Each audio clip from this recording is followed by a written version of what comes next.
Nagbigay ng pahayag si two-time boxing Olympian Yumir Marshall patungkol sa kanyang kampanya ngayong 2025 Southeast Asian Games sa Thailand. Lalo't ito ang unang beses na lalaban siya sa biennial meet sa ilalim ng kanyang kasalukuyang Olympic weight category na 80 kilograms. Para sa detalye, narito ang report ni Paolo Salamatin.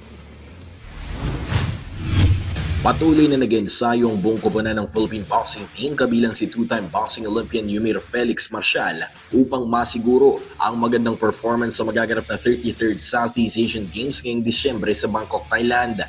Pero hindi ito magiging madali para kay Marshall dahil sa huling 4 na sabak niya sa SEA Games, middleweight division ang kategoryang kanyang normal na pinaghaharian. Maliban sa lumaban na siya sa 80 kg division noong 2024 Paris Olympics, ito ang kanyang unang beses na lalaban sa SEA Games sa ilalim ng light heavyweight division. Pero sa naging panayam kay Marshall, ibinahagi nito na komportable naman umano siya na maglaro sa kanyang Olympic weight class sa Thailand SEA Games. Medyo kailangan ko talaga mag-adjust kagad sa training namin kaya maganda din yun na napaaga po ako sa training. Nakapag-catch up kami kagad sa training preparation namin, yung sa volume na fight. So, and thankful din ako sa mga coaches dahil talagang hands-on sila sa akin. Talagang binago nila kagad yung style ko, yung 10 rounds fight, ginawa nilang 3 rounds. So, yun, okay yun na maaga ako nakasama sa training. Dagdag pa ni Marshall na malaking bagay na maagaw man na siyang nakabalik sa amateur-style training matapos ang kanyang professional fight sa naganap na Thrilla in Manila 2 noong Oktubre. Dito sa SEA Games, talagang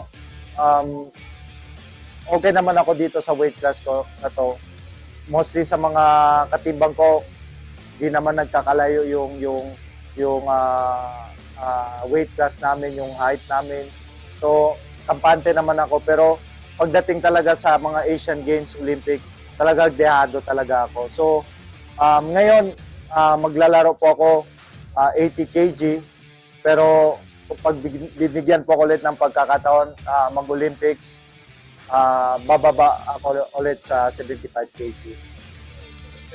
Yun talaga yung fighting weight ko. Yan dan talaga ako komportable.